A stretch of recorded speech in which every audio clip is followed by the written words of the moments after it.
John White Alexander, which I really liked. I'll make a link up here and down in the description where you can find that video. But today we're looking at something a little more inanimate. Not very captivating, if I am honest. I definitely preferred this painting. But hopefully there is some inner message or deeper meaning or something like that to this painting that we can appreciate it a lot deeper. So let's open up the painting and take a screen grab. And let's open up our Goodnotes. You can see my notes from last time. We'll open a new document, open the image, and what we're going to do, as always, is critique this and get our thoughts and feelings on the painting before we delve into the description and the history and background behind it. So quite simply, it shows an arrangement of flowers ranging from, I'm not a botanist or a horticulturalist, so I apologise if I pronounce these wrong, but it looks like tulips, lilies, roses, and these chrysanthemums, some poppies, and just various different little shoots coming off here. This one looks sad. It's kind of wilted and left on the side there. So, as with most portraits, the background is very dark and plain, but the composition in the foreground is bright and colourful. You see mostly whites, white, red, yellow, green, blue, and the focus point is really here. I would say your eyes are drawn here and drawn up to this flower on a stem. So, feelings wise, I would say nothing really kind of grabs me from this composition. It's just a vase of flowers, right? Nothing too thought-provoking or anything.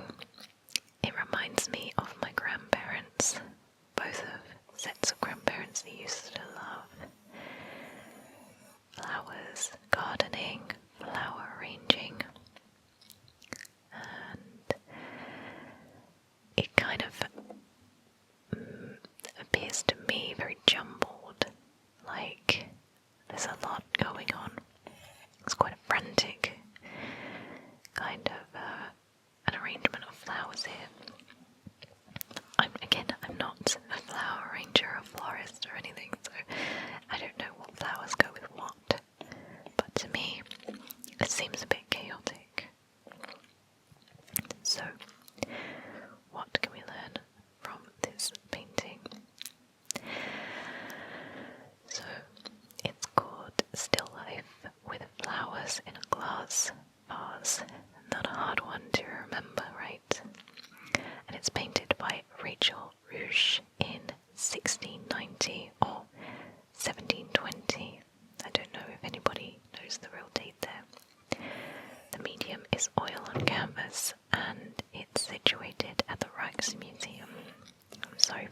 as much as we have. At the same time, given that March is Women's History Month, today we want to feature this amazing painting by a woman artist, Rachel Rouge. Rachel Rouge was the daughter of Frederick Rouge, a professor of botany. That makes sense. Her artistic talent was recognized early on, and she became a renowned painter of floral still lifes. Even though she bore 10 children, wow, she nevertheless managed to pursue a professional career as an artist. Her pictures were admired at the courts in The Hague and Germany, and she was appointed court painter to the Elector Palatine.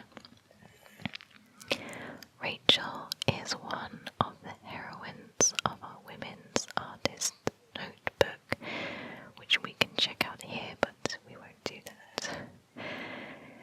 But yes, here's another of Rouge's beautiful flower compositions, and here you can read more about the groundbreaking slavery exhibition in the Rex Museum. Let's click on that. I wonder if it will actually take us here. Okay. Vase of flowers. Here's another one. I wonder if we can copy that. Add to photos. We can do a double appreciation. So let's open up Goodnotes and let's be totally crazy and add in this other composition here, although it is not going to work out that well. So let's change it up a bit. Let's delete this one. And let's open up a new blank document. Let's open a quick note. We're going to change the template blank. Let's do landscape.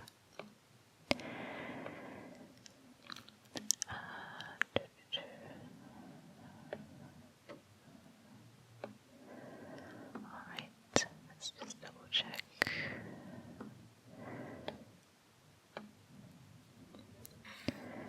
I don't know why it's still portrait. Alright, there we are. So let's add both of these pictures. Let's crop this. Alright, and make it just a bit bigger. Like that. Maybe we can make this one slightly bigger. Alright. Okay, so here we have two of Rachel Rouge's pictures. We have this one here. We have this one here, which, what was that one called?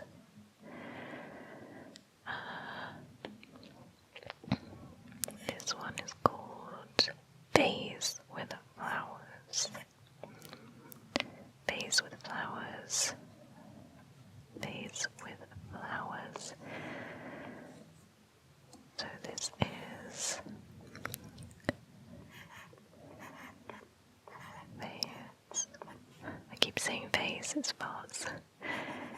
With flowers.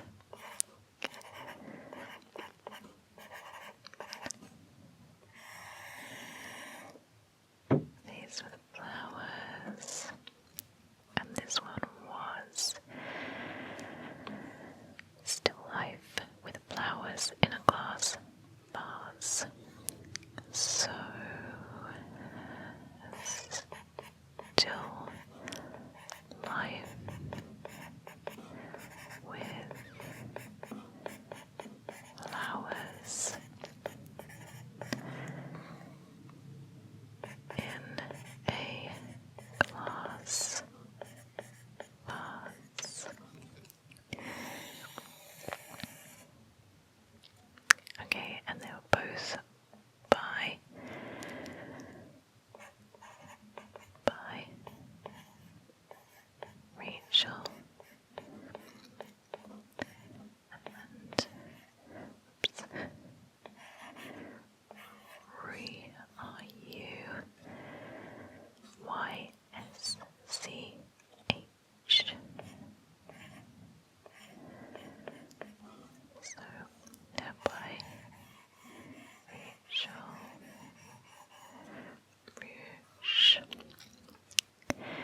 were admired at the courts in The Hague and Germany.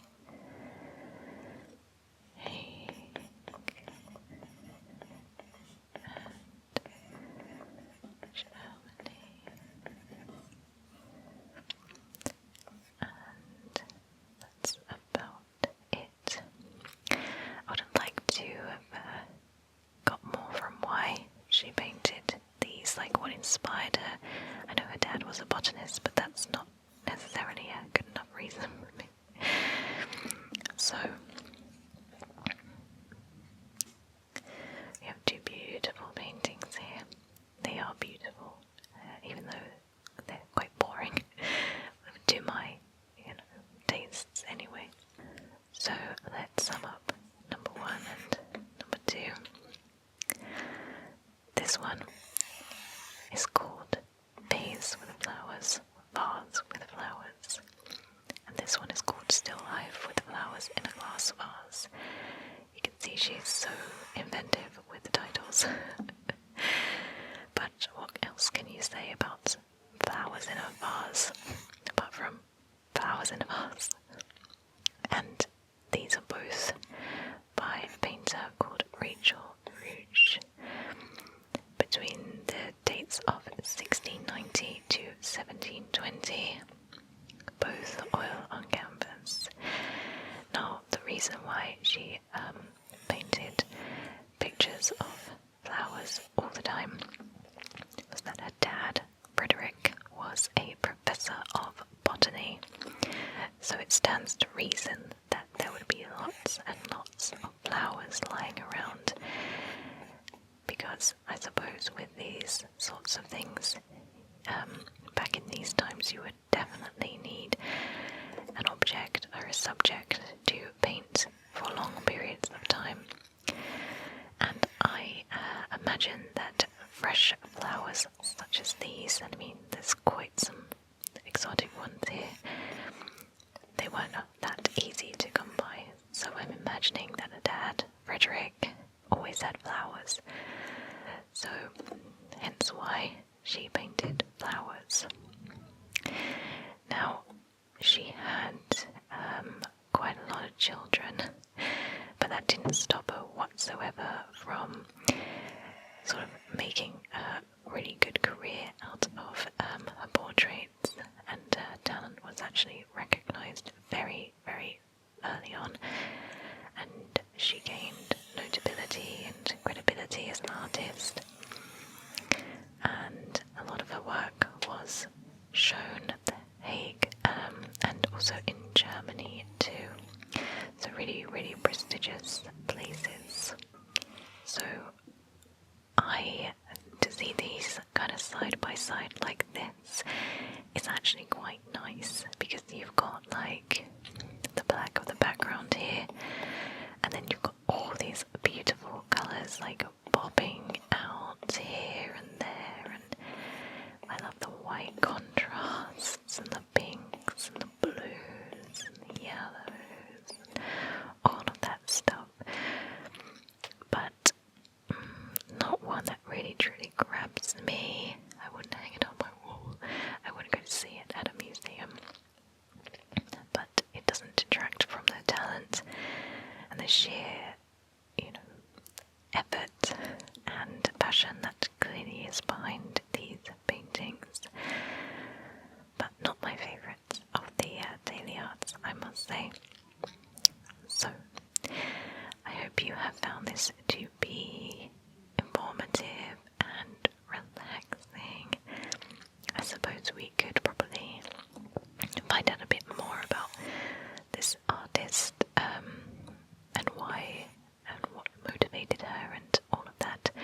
Daily art didn't really give us too much information, and I kind of feel a bit like I need more, but that doesn't stop us being explorers of our own knowledge and finding out more, which I might do when I get home today.